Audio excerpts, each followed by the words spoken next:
సూర్యాపేటలో మావోయిస్టు పేరుతో ఒక వ్యక్తి హైడ్రామాకు తెరలేపాడు. సూర్యాపేట జిల్లా పోలీస్ ప్రధాన కార్యాలయానికి వచ్చిన దేవేంద్రాచారి అలియాస్ జగన్ తాను మావోయిస్టునని, లొంగిపోయేందుకు వచ్చానని సీన్ క్రియేట్ చేశాడు. గతంలో మావోయిస్టుల ఆయుధాల తయారీ విభాగంలో కీలక పాత్ర పోషించానని చెబుతోన్న జగన్ తనకు పునరావాసం కల్పించాలని పోలీసులను కోరాడు.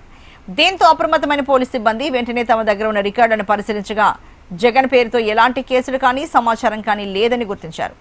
దీంతో జగన్ తీరుపై అనుమానాన్ని వ్యక్తం చేసిన పోలీసులు అతన్ని సమగ్ర విచారణ కోసం హైదరాబాద్ ఎస్ఐబికి తరలించారు.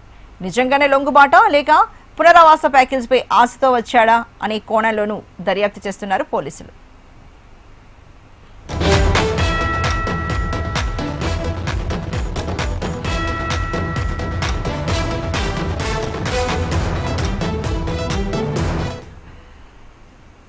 అక్కడ రిక్రూట్మెంట్కు నాకు ఒక 5-6 నెలలు ఆపరేషన్ పెట్టింది పార్టీ కూడా. అంటే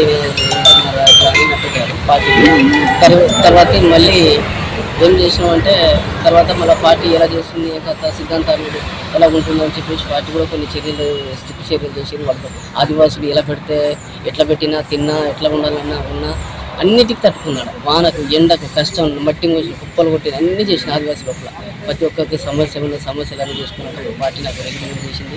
డైరెక్ట్ నన్ను సుఖదేవ్ వాళ్ళు రికమెండ్ కిరణ్ వాళ్ళు చేయడం జరిగింది.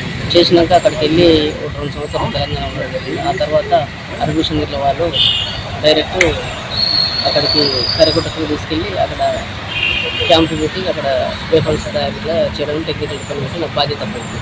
ఇప్పుడు నేను అక్కడ అమ్మాయిని చేసుకోవడం వల్ల కొంచెం సమస్య అటు పోవాలన్నా రావాలన్నా కొన్ని ఇబ్బందులు ఉన్నాయి. ఇక సమస్యల వల్ల ఇప్పుడు ఏంటంటే గవర్నమెంట్ కూడా మంచి పనులు చేస్తుంది కాబట్టి దాన్ని బట్టి ఇక నేను కూడా ఎన్ని రోజులున్నా ఇబ్బంది కదా అని చెప్పేసి మనం సీఏ గారు ఇట్లా వీళ్ళంతా మంచి సాయం చెప్తున్నారు కాబట్టి జనజీవన సముద్రం కలిపితే మంచిగా చూసుకుంటాం, కుటుంబం ప్రాబ్లమ్స్ లేదని చెప్పారు కాబట్టి దాన్ని బట్టి నేను